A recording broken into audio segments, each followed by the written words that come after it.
Good afternoon, all of you. This is Manoj Jangir and I welcome you on your very own YouTube channel Manoj Jahangir classes. और देखिए students कि हम आधे घंटे का रोजाना सेशन लेते हुए आज हम चैप्टर नंबर 5 पर पहुंच गए हैं, जो कि which is going to be the final chapter of unit number 1। यानी यूनिट नंबर 1 हमारी कंप्लीट होने वाली है। लास्ट क्लास में हमने बात की थी strategy of industrial development from 1947 to 1990। आज की क्लास में हम बात करेंगे India's foreign trade. India's foreign trade के इंडिया का फॉरेन ट्रेड कैसा रहा, क्या सिचुएशन थी, क्या पॉजिटिव्स थे, क्या नेगेटिव्स थे। तो आज की क्लास में हम बात करने वाले हैं meaning of foreign trade and importance की, और उसके साथ साथ it's state before and after independence. तो ये सारे टॉपिक्स हैं जो इस चैप्टर में आपको मिलेंगे।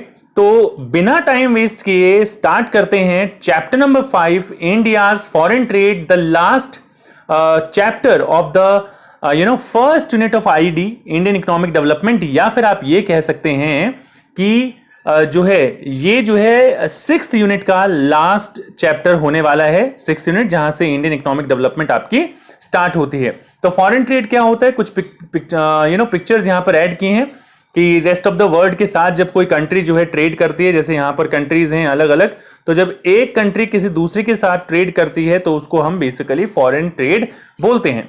Meaning of foreign trade already बता चुका हूं, एक बार फिर से बता देता हूं। ट्रेड बिटवीन 2 और more than 2 countries is known as foreign trade. जब 2 या 2 से ज्यादा कंट्रीज के बीच में ट्रेड होता है तो उसको फॉरेन ट्रेड बोलते हैं। Every country has a surplus of some goods and services and on the contrary deficiency of some other goods and services। यानी कि कोई भी कंट्री जो होती है सारी चीजें खुद प्रोड्यूस नहीं कर पाती, और प्रोड्यूस भी करती है तो इतना बेनिफिट या इतना कॉस्ट इफेक्टिव तरीके से प्रोड्यूस नहीं कर पाती। तो बेसिकली क्या होता है स्टूडेंट्स की हर एक कंट्री के पास किसी ना किसी चीज का सरप्लस होता है, ऑन द कॉन्ट्रेरी किसी ना किसी चीज की डेफिशिएंसी होती है या डेफिसिट होता है। तो जिस चीज का सरप्लस होता है वो कंट्री उस चीज को दूसरी कंट्रीज को सेंड कर देती है, और जिन कंट्रीज की डेफिशिएंसी, जिन गुड्स की डेफिशिएंसी होती है वो दूसरी कंट्रीज से इंडिया में यानी कि हमारे यहां मंगवा लिए जाते हैं। तो सरप्लस एक्सपोर्ट किया जाता है, और जिस चीज की डेफिशिएंसी होती है दैट कमोडिटी और service is imported. I hope आपको मीनिंग समझ में आया होगा। इसका जो मैं आगे एक्सप्लेन कर रहा हूं सारी चीजें वो भी आपको समझ में आ रही होंगी। कमेंट सेक्शन में कमेंट करके बताते रहिए। A country exports the surplus produce, जो सरप्लस होता है उसे एक्सपोर्ट करती है and to the other countries, दूसरी कंट्रीज को, and deficient goods are imported from them. और जो डेफिशिएंसी होती है जिन गुड्स की वो हम इंपोर्ट करते हैं। Foreign trade fulfils the needs of both, यानी या और मोर, मतलब यहां पर 2 या 2 से ज्यादा कंट्रीज की बात हो रही है तो यहां पर और मोर लिखा हुआ है। तो foreign trade fulfils the needs of both the countries. 2 countries की अगर ज्यादा हैं तो उन सारी कंट्रीज की नीड्स को फुलफिल करता है। किस तरीके से फुलफिल करता है कि जो हमें रिक्वायर्ड चीजें होती हैं, जो हम प्रोड्यूस नहीं कर पाते हैं, वो दूसरे कंट्रीज से हम मंगवाते हैं और यूज करते हैं। आई होप यहां तक आपको सारी चीजें समझ में आ गई होंगी। इसके बाद स्टूडेंट्स हम बात करते हैं India's foreign trade before independence. Before independence की बात करते हैं तो state of foreign trade during the colonial rule की बात करते हैं, अंडर ब्रिटिश रूल की बात करते हैं। टॉपिक मैं आपको ऑलरेडी पढ़ा चुका हूं, इसके ऊपर डेडिकेटेड वीडियो भी अवेलेबल है, तो आप दोनों चाहें देख सकते हैं। और थोड़ा सा एक्सप्लेन करके बताया हुआ है, यहां पर मैं इतना एक्सप्लेन करके नहीं बताऊंगा, सिर्फ पॉइंटर्स की बात करूंगा। पहला पॉइंट है Britishers monopoly of foreign trade, कि ब्रिटिशर्स की ही मोनोपोली थी। मतलब क्या है इसका कि ब्रिटेन जो है maintain monopoly over India's export and import. जो है ब्रिटेन की मोनोपोली थी एक्सपोर्ट और इंपोर्ट पर। As a result more than half of India's foreign trade was restricted to Britain. इसका रेफरेंस जो है आगे भी हमें काम आएगा, तो इन सारी चीजों को ध्यान रखिए कि जो बेसिकली जो आधे से ज्यादा फॉरेन ट्रेड है वो हमारा ब्रिटेन के साथ होता था। Another point is net exporter of raw material and importer of final goods. यानी कि हम जो थे, यानी कि इंडिया जो था एक फीडर इकोनॉमी था जो कि नेट एक्सपोर्टर था रॉ मटेरियल का और इंपोर्टर था फाइनल गुड्स का। Opening of Suez canal open होने से और ज्यादा जो है बेसिकली आप लोगों ने में से काफी ने क्वेश्चन भी पूछा था, सुएज कैनाल जो 1869 में जो है ओपन हुई थी, तो यहां पर लिखा हुआ भी है 1869। और at avoided to sail around Africa, तो ये जो है अफ्रीका की तरफ से जो हमारे जो ब्रिटेन के शिप्स आते थे गुड्स लेकर, वो रास्ता हमारा बच गया, जिसकी वजह से reduction in cost of transportation हमारा जो है वो हुआ, और कॉस्ट ऑफ ट्रांसपोर्टेशन रिड्यूस होने से और ज्यादा गुड्स जो है वो इंपोर्ट एक्सपोर्ट करने लगे। ड्रेन ऑफ वेल्थ हुआ, किस तरीके से हुआ? Huge export surplus due to huge export volume, हमारे पास एक्सपोर्ट सरप्लस बहुत था due to huge export volume. Export surplus used to benefit Britishers, की हमारा जो मैंने पहले भी कहा है, हर एक चीज नेगेटिव थी, चाहे आप एग्रीकल्चर पे डिपेंडेंसी देखें, मेथड्स देखें, इंफ्रास्ट्रक्चर देखें, लिटरेसी रेट देखें, हेल्थ फैसिलिटीज देखें, इंफ्रास्ट्रक्चर देखें, कोई भी चीज इतनी अच्छी नहीं थी सिवाय फॉरेन ट्रेड के। लेकिन स्टूडेंट्स हुआ क्या? फॉरेन ट्रेड का बेनिफिट भी कभी इंडिया को नहीं मिला। क्या हुआ उसकी वजह से? कि वो जो सरप्लस होता था, सरप्लस यानी कि जो पैसा एक्सपोर्ट जब इंपोर्ट से ज्यादा होते हैं तो उसको हम सरप्लस बोलते हैं, ट्रेड सरप्लस जिसे हम कहते हैं। तो उससे पैसा जो बचा, ब्रिटिशर्स उसे अपने एडमिनिस्ट्रेटिव एक्सपेंसेस पूरा करने के लिए खर्च करते थे। वो खर्च करते थे उसको जो war fought by the Britishers और British government, and to import invisible items को इंपोर्ट करने के लिए ये सारी चीजें होती थी। तो ये हमारी कंडीशन थी फॉरेन ट्रेड की, जिसको मैंने 2-3 मिनट में आपको एक्सप्लेन करके बताया है। देखना चाहें इलैबोरेटेड तरीके से, आप जो हैं इसको डेडिकेटेड वीडियो बना रखा है, प्लेलिस्ट में जाके चेक कर सकते हैं और देख सकते हैं। सो यहां पर हम कह सकते हैं कि फॉरेन ट्रेड की क्या सिचुएशन थी। हम जो थे एक्सपोर्टर थे, primary goods such as raw silk, cotton, wool, sugar, indigo and jute. उसके अलावा हम लोग इंपोर्ट करते थे finish goods such as cotton, silk, woollen clothes and machinery यानी कैपिटल गुड्स। मोनोपोली कंट्रोल था इंडियाज फॉरेन ट्रेड पर ब्रिटिशर्स का। India had large export surplus which was used by Britishers to finance their expenditure on office and war. तो ये मैं पहले ही पीछे बता चुका हूं। इसका कंक्लूजन जो यहां पर इंपॉर्टेंट है वो ज्यादा समझने लायक चीज है स्टूडेंट्स, कि the above are the features of a backward economy। ये features थे एक backward economy में के। So India at the time of independence was a backward economy and stagnant economy, दोनों चीजें थी। यानी कि हमारा जो है कोई ग्रोथ नहीं था, सारी की सारी चीजें ब्रिटिश गवर्नमेंट यूज करती थी अपने बेनिफिट के लिए। तो ये सारी सिचुएशंस थी। ये मैंने एक आपको रिव्यू दिया है फॉरेन ट्रेड का eight the time of independence. Foreign trade हमारे लिए इतना इंपॉर्टेंट क्यों है स्टूडेंट्स, एडवांटेजेस क्या हैं उसके, तो वो हम डिस्कस करते हैं यहां पर। क्योंकि फॉरेन ट्रेड से क्या होता है क्या नहीं होता, it's very important for you to know, तो ताकि इसके आगे का जो हमारा टॉपिक है वो आपको अच्छे तरीके से समझ में आ सके।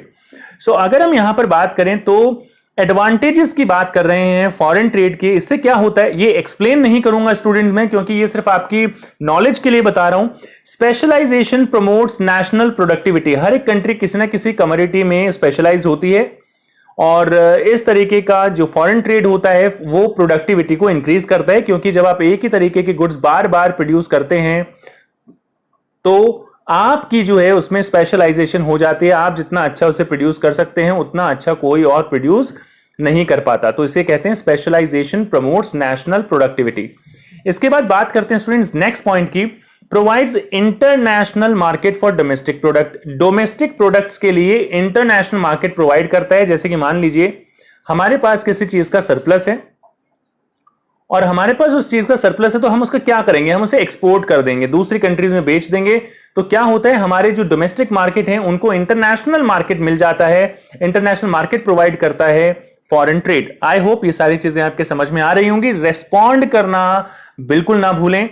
Cheaper imports as the price of foreign goods is comparatively low. Basically होता क्या है कि हम जो है इंपोर्ट करते हैं वो हमारे यहां से गुड्स जो है वहां पर सस्ते मिलते हैं, क्वालिटी अच्छी होती है और क्वालिटी के अकॉर्डिंग सस्ते होते हैं। I should say that particular thing that you know if you consider the quality then you will find that foreign goods are cheaper than the domestic goods. तो चीपर इंपोर्ट जो है हम कर सकते हैं, और काफी सारी चीजें आज भी ऐसी हैं जिनको हम प्रोड्यूस ना करके इंपोर्ट करना ज्यादा पसंद करते हैं। इवन दो हम वो प्रोड्यूस कर सकते हैं बट उसकी जो प्रोडक्शन कॉस्ट होती है वो हमें दूसरी कंट्री से ज्यादा पड़ती है। तो इसलिए instead of producing that particular commodity हम उस कमोडिटी को इंपोर्ट करना पसंद करते हैं। नेक्स्ट पॉइंट की बात करते हैं स्टूडेंट्स, अगर ये समझ में आया तो यस सर लिखना बिल्कुल ना भूलें।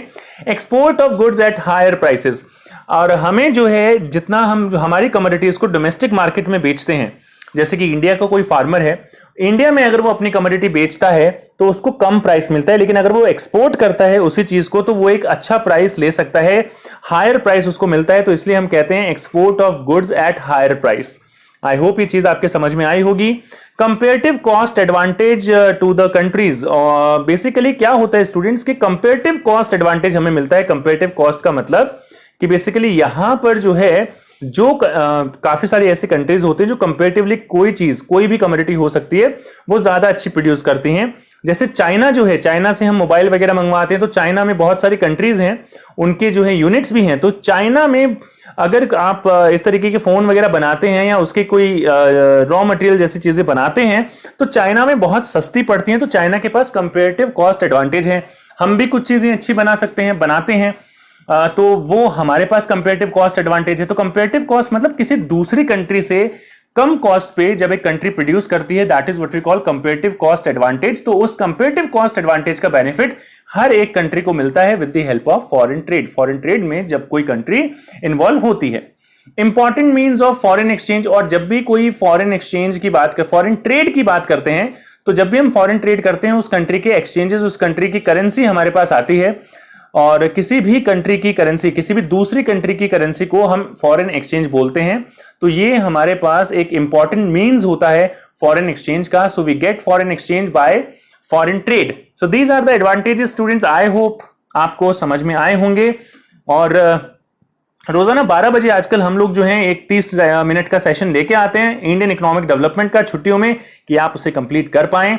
तो एडवांटेजेस हमने यहां पर कंप्लीट कर दिए हैं, समझ में आया? कमेंट बॉक्स में यस सर लिखकर एडवांटेज और यस सर लिखकर जरूर बताएं। बात करते हैं नेक्स्ट पॉइंट की, कि इंडिया के ट्रेड की जब हम बात करें तो इंडिया के ट्रेड को 3 तरीके से समझा जा सकता है। 3 रेफरेंसेस यहां पर हम देते हैं, डिफरेंट रेफरेंसेस हमारे पास हैं। So let's talk about them. India's foreign trade can be studied with the reference to following terms. Following terms पर हम जो है उसको रेफरेंस में स्टडी कर सकते हैं। The first one is volume of trade, the first one is volume of trade, another one is composition of trade, and third one is direction of trade. इसकी बात बार बार होगी स्टूडेंट्स इन तीनों points की। तो इन तीनों पॉइंट्स को आपको क्या करना है, इन तीनों पॉइंट्स को याद रखिए कि इनका मतलब क्या होता है। इवन दो डेफिनेशन और बाकी सारी चीजें मैं आपको जो है बताता रहूंगा, देता रहूंगा। सो let's talk about the first point, that is volume of trade. Volume of trade की बात करें, वॉल्यूम यानी क्वांटिटी से हमारा जो है मतलब है यहां पर। So it refers to the quantity और value of imports and exports of a country. एक कंट्री के एक्सपोर्ट या इंपोर्ट की क्वांटिटी को हम वॉल्यूम ऑफ ट्रेड बोलते हैं। समझ में आया? कमेंट बॉक्स में यस सर जरूर लिखिए।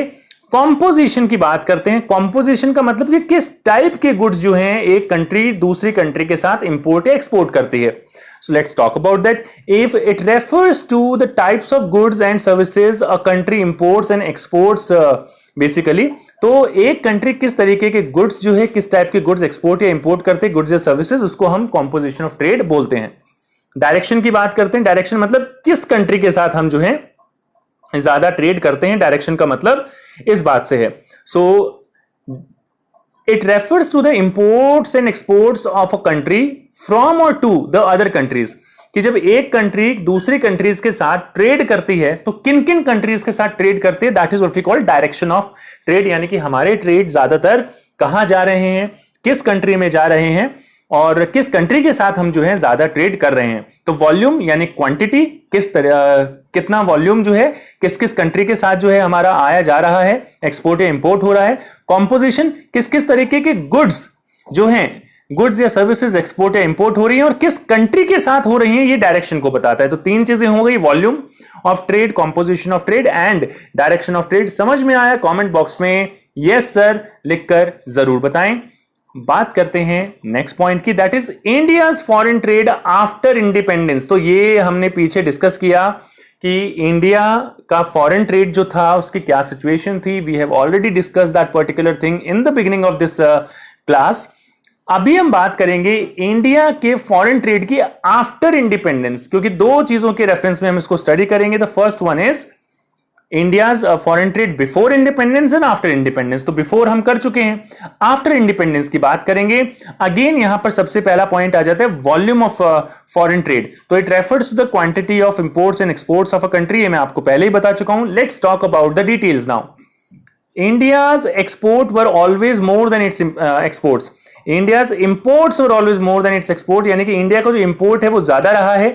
कभी जो है फूड ग्रेन के नाम पर, कभी जो है फ्यूल वगैरह के नाम पर, पेट्रोलियम वगैरह, तो हमेशा जो है हमारा या मशीनरी के नाम पर। तो imports are always more than its exports, even though they both showed manifold rise in their value over a period of time. हालांकि इन दोनों ने ही over a period of time बहुत ज्यादा चेंजेस दिखाए हैं, बताए हैं। India's exports and imports, export और import both increase, but its share in global trade has declined. India के एक्सपोर्ट और इंपोर्ट दोनों इंक्रीज हुए हैं, बट ग्लोबल ट्रेड के अंदर जो है वो कमी आई है। जैसे कि फ्रॉम 1.8% इन 1950-51, यानी कि ग्लोबल जो ट्रेड होता था उसका 1.8 1950 टू 51 में इंडिया से होता था, जबकि ये डिक्रीज होकर 0.5 हो गया 1991 तक या 1991 में। After the initiation of economic reforms, ये इसके बाद की कहानी है स्टूडेंट्स, 1991 के बाद की इकोनॉमिक रिफॉर्म्स के बाद India share in world trade has improved. India share in export trade was 2.1% and import trade was 2.6%। तो टोटल जो ग्लोबल ट्रेड होता था, वर्ल्ड ट्रेड होता था, उसका इकोनॉमिक रिफॉर्म्स के बाद कुछ उसमें जो है इंप्रूवमेंट हुआ है। इकोनॉमिक रिफॉर्म्स क्या होते हैं, क्या नहीं होते हैं, नेक्स्ट चैप्टर में हम लोग जो डिस्कस करेंगे, जो इसकी सेकेंड यूनिट होने वाली है, उसके अंदर हम बात करेंगे इसकी। आई थिंक इसी यूनिट का बेसिकली पार्ट है, तो उसके बारे में हम बात करेंगे यहां पर। इसके बाद बात करते हैं India's foreign trade after independence में कॉम्पोजिशन ऑफ फॉरेन ट्रेड की। तो कॉम्पोजिशन की बात करें स्टूडेंट्स, तो कॉम्पोजिशन का मतलब क्या होता है? It refers to the types of goods and services a country imports and exports. जो कंट्री किस टाइप के गुड्स जो हैं और सर्विसेज जो है एक्सपोर्ट या इंपोर्ट करते हैं, कॉम्पोजिशन ऑफ ट्रेड बोलते हैं। ऑलरेडी एक्सप्लेन किया हुआ था। इन पॉइंट्स को हम बड़ा डिटेल्स में एक्सप्लेन करेंगे स्टूडेंट्स, और समझने की कोशिश कीजिएगा। Fall in percentage share of agriculture, कि इंडिया में जो शेयर ऑफ एग्रीकल्चर था फॉरेन ट्रेड के रेफरेंस में, वो कम हुआ, उसका परसेंटेज कम हुआ। क्या रीजन थे? Will discuss about that particular thing. इसका मतलब जितने एग्रीकल्चरल गुड्स एक्सपोर्ट या इंपोर्ट होते थे, उसका शेयर डिक्लाइन हो गया। First point. Another point, fall in percentage share of conventional items. जो कन्वेंशनल आइटम्स थे, जो ज्यादातर हम लोग जो एक्सपोर्ट करते थे या इंपोर्ट करते थे, उनमें भी काफी ज्यादा चेंजेस आए, परसेंटेज में कमी आई, फॉल हुआ, रिडक्शन हुआ। Rise in percentage share of manufactured goods. जो मैन्युफैक्चर्ड गुड्स थे हमारे, आप देख रहे हैं एग्रीकल्चर तो डिक्रीज हो रहा है, share of agriculture product decrease हो रहे हैं, लेकिन मैन्युफैक्चर्ड गुड्स जो हैं वो इंक्रीज हो रहे हैं। That was a good thing students, एक अच्छी बात थी हमारी इंडियन इकोनॉमी के लिए। लेट्स डिस्कस दोस पॉइंट्स कि क्या क्या किन किन रीजंस की वजह से ऐसा हुआ। हम जो है बात कर रहे हैं कॉम्पोजिशन ऑफ फॉरेन ट्रेड की, जैसा कि मैं यहां पर भी बता चुका हूं, कॉम्पोजिशन ऑफ ट्रेड की बात कर रहे हैं, फॉरेन ट्रेड की।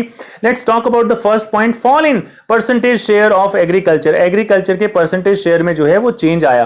क्या रीजन थे इसमें चेंज आने के? It happened due to following factors. पहला रीजन कि after independence, due to expansion of industries in India में इंडस्ट्रीज एक्सपेंड होने लग गई थी।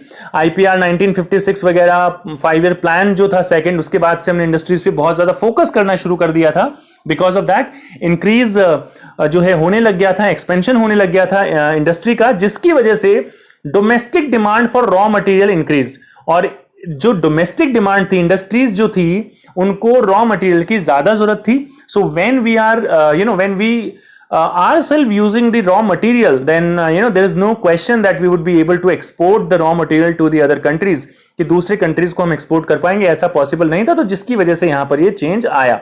दूसरे पॉइंट की बात करते हैं, domestic consumption for farm products, यानी कि जो हमारा जो कंजम्पशन था, हम लोग जो कंज्यूम कर रहे थे, बेसिकली वो जो है वो बढ़ गया due to rise in population की। Over a period of time हमारी पॉपुलेशन भी बढ़ी, और पॉपुलेशन की बढ़ने से जो कंजम्पशन था फार्म प्रोडक्ट्स का, वो भी इंक्रीज हो गया, जिसकी वजह से जो है fall in percentage share of agriculture, agriculture के परसेंटेज शेयर में जो है चेंज आया, कमी आई, चेंज नहीं कमी I basically. Let's talk about the another point students, fall in percentage share of conventional items. तो at the time of independence, at the time of independence हुआ क्या कि India used to export conventional items, जो conventional items होते थे जो पहले से ही हम जो है एक्सपोर्ट करते थे, जैसे कि jute, raw wool, cotton, T, food grain and minerals. इस तरीके की चीजें जो है हम यूजुअली एक्सपोर्ट करते थे। ये कन्वेंशनल आइटम्स थे हमारे, jute, raw wool and wool, cotton, tea, food grain and minerals. It constituted bulk of India's export, और जिसके अंदर काफी ज्यादा एक्सपोर्ट होता था। But after the economic planning, जो इकोनॉमिक प्लानिंग हमारे यहाँ हुई, domestic demand for such goods increased, और हमारे यहाँ क्या हुआ कि इन गुड्स की डोमेस्टिक डिमांड बढ़ने लग गई, यानी कि हम लोग खुद ही इनको ज्यादा यूज करने लग गए, जिसकी वजह से कन्वेंशनल आइटम के जो शेयर में जो है परसेंटेज में डिक्लाइन हुआ, कमी आई। सो आई होप आपको ये समझ में आ गया होगा। Because of that total share in export decrease, और एक्सपोर्ट जो है हम कम करने लग गए क्योंकि हमारी खुद की डिमांड बढ़ गई, तो एक्सपोर्ट ऑटोमेटिकली कम हो गया। अगर यहां तक समझ में आया स्टूडेंट्स, कमेंट बॉक्स में कमेंट करके बताना बिल्कुल ना भूलें। Let's talk about the third and last point of composition of trade, that is rise in percentage share of manufactured goods. Manufactured goods के शेयर में, परसेंटेज शेयर में राइज हुआ, जो है इंक्रीमेंट हुआ, इंक्रीज हुआ। किस वजह से हुआ? Let's discuss all these things.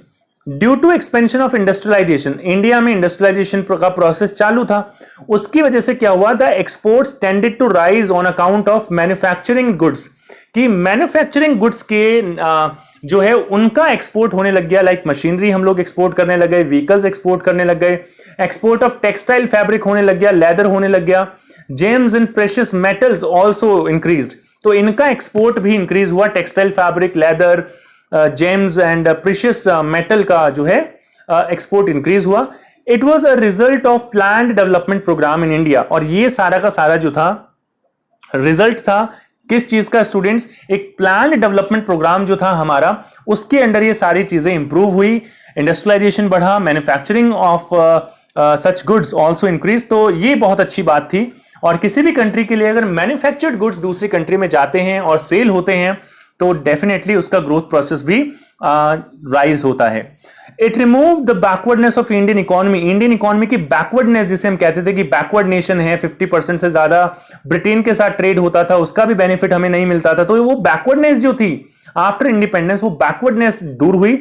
इसके साथ साथ हमारे जो है स्ट्रक्चरल कॉम्पोजिशन में भी चेंज आया, यानी कि पहले आप देखेंगे कि इंडिया में एग्रीकल्चरल सेक्टर का जो है ज्यादा जो है डोमिनेंस रहता था। अब धीरे धीरे जो है इंडस्ट्रियल सेक्टर इमर्ज होने लग गया था, और कहीं ना कहीं इंडस्ट्रियल सेक्टर इमर्ज होने से टर्शरी सेक्टर भी इमर्ज होने लग गया था। सो यहां पर क्या हुआ कि स्ट्रक्चरल कॉम्पोजिशन में चेंज आया, यानी कि कितने लोग primary sector, secondary sector, tertiary sector में काम करते हैं, उस स्ट्रक्चरल कॉम्पोजिशन में चेंज आया। The role of secondary and tertiary sector increased, और जो रोल था टर्शरी सेक्टर का और सेकेंडरी सेक्टर का वो भी इंक्रीज हुआ।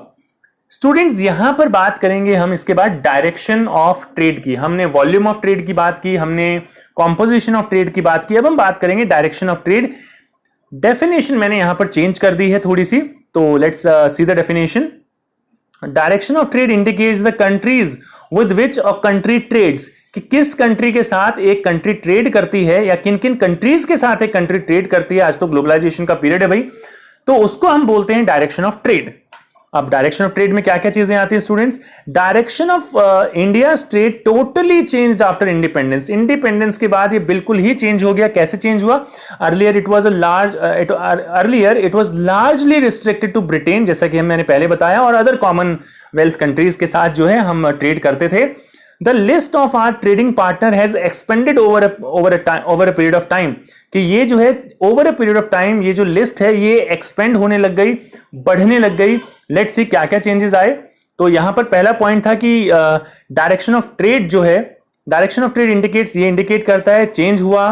काफी ज्यादा कंट्रीज के साथ जो है हम ट्रेड करने लग गए, जैसे कि UAE, China, USA, Switzerland, Singapore, Australia, Iran, Hong Kong, Korea, Indonesia, UK, Japan and Belgium. अब ये कंट्रीज वो कंट्रीज थी स्टूडेंट जिनके साथ हम ट्रेड नहीं करते थे, लेकिन इनके साथ हमने ट्रेड स्टार्ट किया, and are the current major trading partners of India. तो आज के टाइम में, ये मैं प्रेफरेंस के हिसाब से बता रहा हूं यहां पर, तो ये सारी कंट्रीज जो है इनका जो है इनके साथ ट्रेडिंग जो है हमने बढ़ाई। Earlier it was largely restricted to Britain and other Commonwealth countries, मैं पहले ही बता चुका हूं, लेकिन अब जो है हमारा ट्रेड एक्सपेंड हुआ, बढ़ा।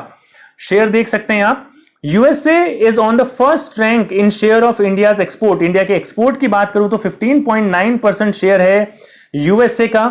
Then UAE at second rank, और यूएई 9.1% है इंडिया के एक्सपोर्ट का, यानी कि इंडिया एक्सपोर्ट करता है इन सारी कंट्रीज को 9.1%, चाइना को एक्सपोर्ट करता है 5.1%, और अदर कंट्रीज जो हैं उनमें आता है 69.9%। तो मेजर पार्टनर्स हैं, पहला यूएसए एक्सपोर्ट में, दूसरा यूएई और तीसरा चाइना। इन चीजों को, 3 कंट्रीज आपको याद रखनी है। यहां पर बात करते हैं share of different countries in India's import. जो इंडिया इंपोर्ट करता है उसमें बाकी सारी कंट्रीज का कितना कितना कंट्रीब्यूशन है। So China is on the first rank, China first rank पे है with 13.7% of total India's import. India का टोटल जो इंपोर्ट होता है उसमें से 13.7 चाइना से आता है। उसके बाद आता है यूएसए 6.9% सेकंड रैंक पर, एंड सऊदी अरेबिया जो हमारा रिसेंटली सिग्निफिकेंटली जिसका शेयर बढ़ा है विद 5.6%। स्विट्जरलैंड भी थोड़ा सा इंक्रीज हुआ है, 3.5% जो टोटल इंडिया का इंपोर्ट है उसका 3.5 स्विट्जरलैंड से आता है, बाकी 70.3% अदर कंट्रीज से आता है। डेटा आप याद करना चाहें तो बहुत अच्छी बात है, ना याद कर पाए तो 2-3 कंट्रीज का नाम आप याद रख सकते हैं, एक्सप्लेन कर सकते हैं। यहां पर अगर बात करें स्टूडेंट्स तो Saudi Arabia share has become very significant in India's import between 2010-11 to 2018 and 19। इसके अंदर जो है सऊदी अरेबिया का शेयर जो है बहुत ज्यादा सिग्निफिकेंट हुआ, ऑलमोस्ट आप देख सकते हैं सऊदी अरेबिया 5.6% तक जो है इंक्रीज हो गया इंडिया के टोटल इंपोर्ट का। China has discontinued, not discontinued, China has discounted the opportunity of globalization. Globalization यानी कि ये जो कंट्रीज एक्सपेंड हुई हैं इकोनॉमिक रिफॉर्म्स के बाद, तो चाइना ने ग्लोबलाइजेशन का बहुत अच्छा फायदा उठाया in a better manner as compare to India. India से अच्छा फायदा चाइना ने उठाया। क्यों कह रहे हैं हम ये बात? ऐसा इसलिए कह रहे हैं क्योंकि इंडियाज इंपोर्ट्स जो 13.7% है from China are much more than the India's export 5.1%, यानी हम जो है 5.1% जो हमारा टोटल एक्सपोर्ट है वो चाइना को है, जबकि चाइना से हम इंपोर्ट करते हैं 13.7। तो स्टूडेंट्स ज्यादा जो है हम इंपोर्ट करते हैं, कम जो है एक्सपोर्ट करते हैं, तो that's not a good thing, एक अच्छी बात नहीं है इंडिया के लिए। जबकि चाइना ने इस अपॉर्चुनिटी को बहुत अच्छे तरीके से डिस्काउंट किया, बहुत अच्छे तरीके से भुनाया, और आप देख सकते हैं कि ज्यादातर कंट्रीज आज के टाइम में चाइना में है। ये अलग बात है कि कोविड-19 जैसे केसेस आने के बाद कंट्रीज जो है वहां से वापस इंडिया में आना चाहती हैं या किसी दूसरी कंट्री में जाना चाहती हैं। सो यहां पर यह चीज है कि China has beautifully harness the gains of international trade. China ने बहुत अच्छे तरीके से जो है ग्लोबलाइजेशन का जो बेनिफिट था वो लिया, एंड इंटरनेशनल ट्रेड में उसको काफी ज्यादा हेल्प मिली in the development of in own country. और इस इंटरनेशनल ट्रेड ने जो है चाइना की बेसिकली जो है ग्रोथ में भी बहुत ज्यादा कंट्रीब्यूशन किया, डेवलपमेंट में भी बहुत ज्यादा कंट्रीब्यूशन किया। तो ये सिचुएशन थी, composition of trade, volume of trade, direction of foreign trade off India, ये सारी सिचुएशन थी स्टूडेंट्स। आई होप आपको ये सारी चीजें समझ में आई होंगी। डाउट है आप मुझे कमेंट बॉक्स में जरूर लिखकर बताएं, और डेफिनेटली मैं आपके सारे के सारे डाउट्स को जो है क्लियर करता रहूंगा। स्टूडेंट्स कल फिर ठीक 12 बजे हम लोग मिलते हैं, और क्या क्या डिस्कस करेंगे लेट मी शो यू।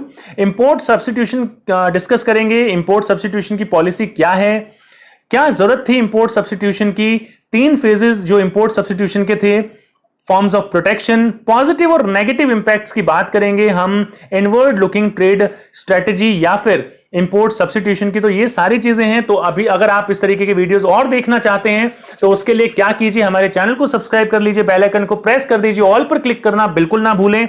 और अगर आप हमें बताना चाहते हैं कि आपको कितने अच्छे लगते हैं वीडियो, तो कमेंट जरूर कीजिए, लाइक जरूर कीजिए, वीडियो को कुछ भी कीजिए, लाइक जरूर कीजिए अगर आपको वीडियो अच्छा लग रहा है। कोई सजेशन है, सजेशंस के लिए students you are always most welcome. बताइए कि हम किस तरीके से जो है क्वालिटी जो है हमारी वो इंप्रूव कर सकते हैं, and definitely I try to improve that particular thing. Keep watching Manoj Jangir classes. Thank you for giving your precious time. See you in my next video.